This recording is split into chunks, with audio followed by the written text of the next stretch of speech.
When it comes to motor vehicles, Henry Ford so often dominates headlines. However, a lesser-known figure, Pierre-Jules Boulanger, the CEO of Citroën, became an unlikely hero during the World War II and actually formed a most useful part of the French resistance.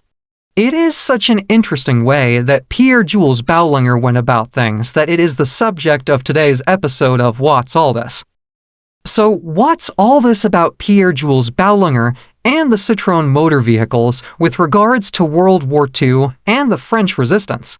Citroën historian John Reynolds, in his acclaimed 2001 book The Citroën to CV, documented Boulanger's feats, attesting to his accomplishments. Boulanger's covert acts of resistance were designed to avoid detection by the occupying Nazis. Essentially, Boulanger's major acts of sabotage can be summarized as two events. Firstly, Hitler took over the Citroën car factories with a view to using the French-engineered cars to help fulfill their never-ending need for more motor vehicles in order to keep the Grieman troops on the move. Boulanger was determined to frustrate production through a slow-down strategy at his production facilities. Boulanger implemented a subtle go-slow tactic on the production line of the Citroën T45, a light truck viewed as crucial for German troop and supply movement. This seemingly insignificant delay actually significantly frustrated Nazi logistics. However, Boulanger knew this would only help so much. Therefore, something else was required. And here's what he did. And it was simple yet brilliant, the Citroën T45's engine dipstick. You may wonder what this would achieve.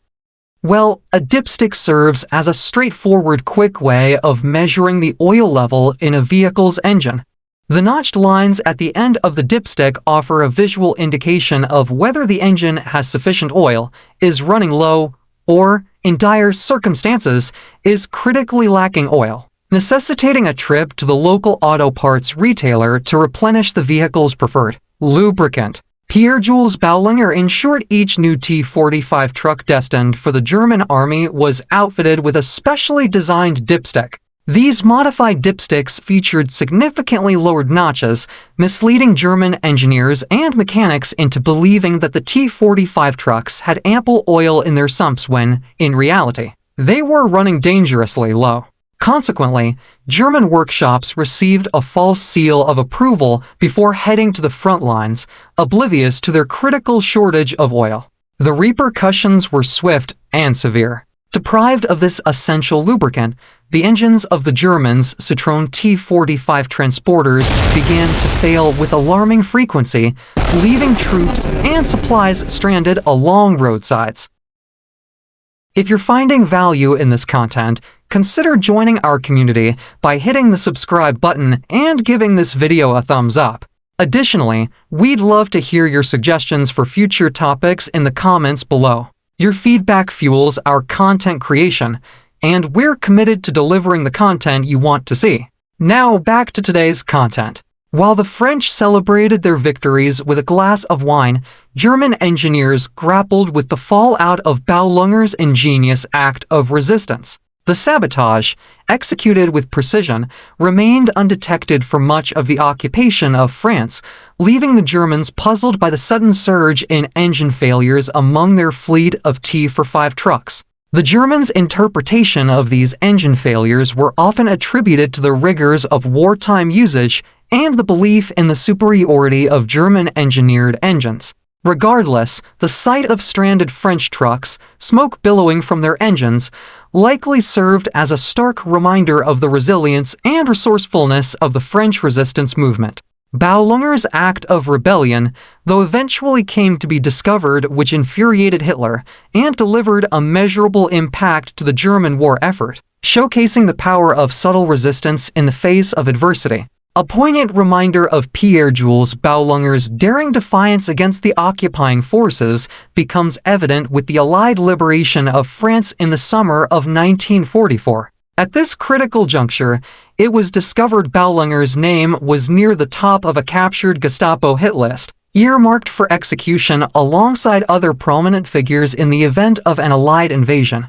Fortunately, the Nazi secret police were not successful at eliminating Boulanger, allowing him to safely navigate the remainder of the war. Undeterred by the looming threat, he continued to pursue his most passionate automotive project, the Tris Petite Voiture, referred to as the TPV. It was conceived in 1938 with a vision to create a compact car capable of accommodating for passengers and 50 kilograms of cargo. Achieving speeds of 60 kilometers per hour while consuming a mere 3 liters of fuel per 100 kilometers. His directive encapsulated practicality over aesthetics, emphasizing function over form. The TPV, later relabeled as the Citroën to CV, some love them, others despise them. No matter your view, they emerged from the shadows of wartime adversity to etch its legacy in the annals of automotive history. With a massive 3.8 million units produced between 1948 and 1990, Boulanger's very small car ascended to the pantheon of automotive greatness, captivating generations with its enduring charm and versatility. Tragically, Boulanger's life met an untimely end in 1950 as he succumbed to a car accident while behind the wheel of a Citroën traction Avant. His passing, though tinged with irony, did not diminish his profound impact on the automotive world. Regrettably, he did not live to witness the culmination of his legacy, notably the groundbreaking debut of the iconic Citroën DS in 1955. Pierre-Jules Boulanger remains an unsung hero of the resistance, revered for his indomitable spirit and visionary contributions to the automotive industry. His enduring legacy endures through the Citroën to CV and Citroën DS, two iconic vehicles that have left an indelible mark on roads worldwide, embodying Boulanger's unwavering commitment to innovation and excellence.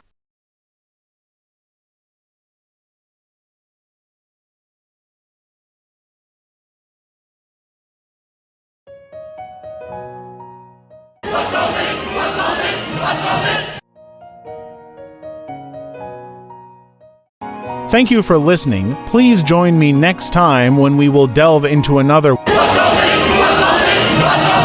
episode.